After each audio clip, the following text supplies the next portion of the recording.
Welcome everyone to this new episode of Legion in Short, this time about the mercenary witch.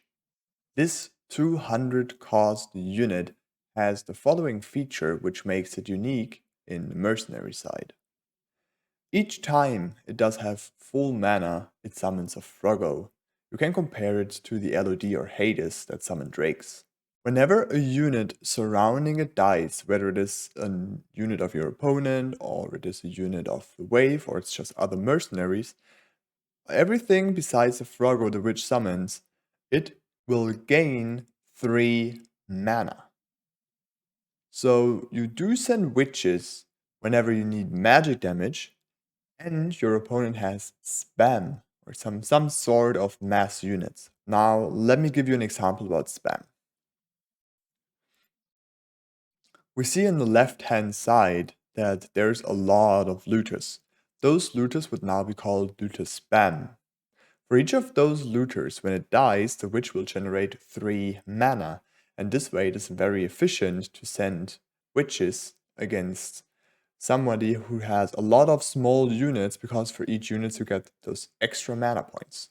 On top of this, it is very smart to think about what wave is actually happening and how many creeps are on the wave. For example, on wave 13 you only have 6 creeps on the wave, so it's less likely to gain a lot of mana by letting them die, while on wave 16 you do have 18 creeps in the wave, which is a lot more mana the witch can possibly gain.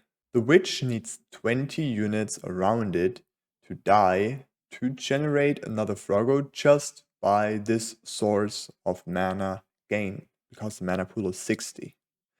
This is also why it is not really relevant or not really smart to send witches against gates. You do have a lot of players in the ranked queue that will do that, but it's actually a mistake. A Hellgate, for example, does cost 700 gold and only summons up to 5 units, while each of those units is very tanky and very strong overall. But the witch will only generate a maximum of 15 mana by killing all those units, or by having all those units being killed by any source.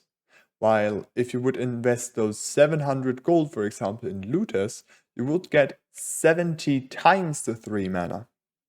So always keep in mind, don't check about the cost of those units, or just don't think about the reasoning. Okay, those gates, they summon units more often.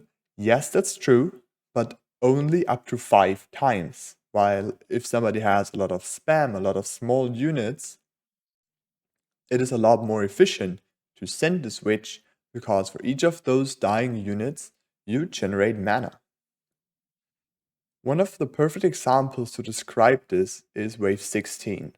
You do have 18 creeps within the wave, and often you can see players send witch, pack leader, and snails on the wave. This is due to the following facts. The pack leader is buffing the wave, which is great, plus buffing the Froggos and the witch itself.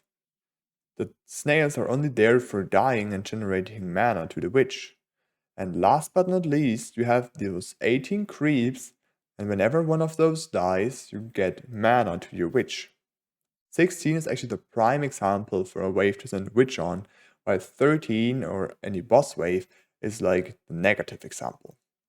I hope you understood when to send witches, which is small unit spam, and when you might get baited by a witch, for example gates or harbingers.